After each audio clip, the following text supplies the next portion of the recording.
All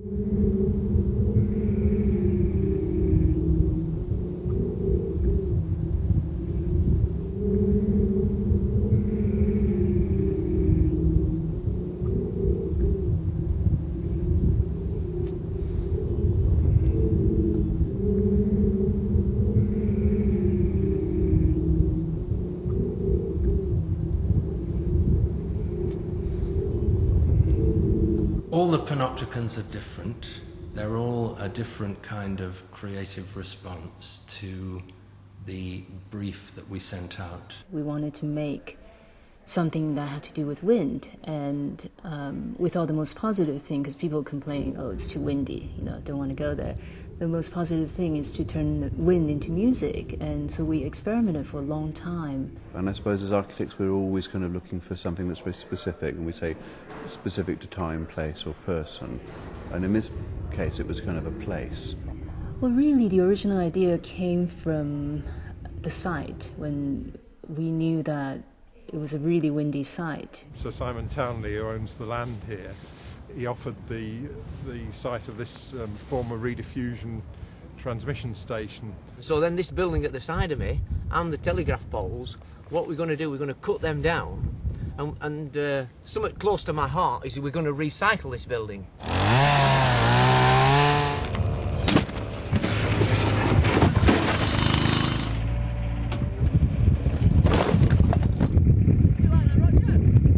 The sculpture will be manufactured in London, and it'll be made up and assembled down there on a trial basis, and then disassembled and dispatched up here in pieces. We got the person, Mike Smith, who's a fabricator who collaborates regularly with other artists, and the project caught his imagination, and he was really dedicated to it, and he wanted to make it happen.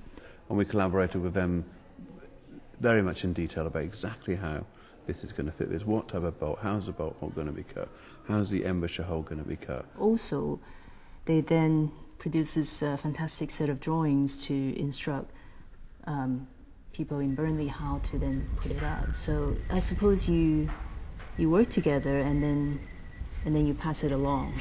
To erect the singing ringing tree, all it basically is a giant Meccano kit. You bolt it together in sections. There's 20 sections, so obviously you start at the bottom and you keep working it up in layers. In a normal day, not a problem. But what we have out there at the moment in time is very strong winds and rain.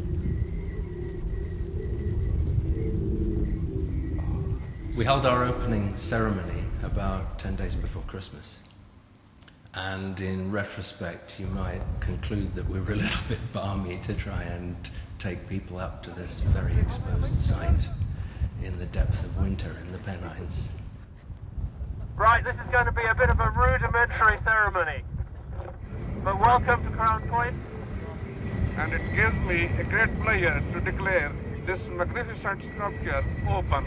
Thank you. And this is like a symbol, of the regeneration of this area. What we're all aspiring to. The idea that this will become an icon. You'll hear about Burnley, you'll come and see this fantastic structure. I think it's a fantastic project, and I'm really proud for Burnley, particularly this one, because it's so adventurous, and it was so embraced by the borough as an adventurous project. I think it's absolutely amazing. I think this is the most staggering piece of iconic environmental art that I have seen for years. It's captured the imagination, as you can see, of hundreds and hundreds of people here on what is a particularly bad day. Breathtaking vista, fantastic views of Burnley and the surrounding countryside. Absolutely marvellous for community cohesion, for a spirit of uplifting, for a rebirth of the area. I think you can go on and on and on adding superlatives. It is just an amazing piece of work, and congratulations to everybody concerned.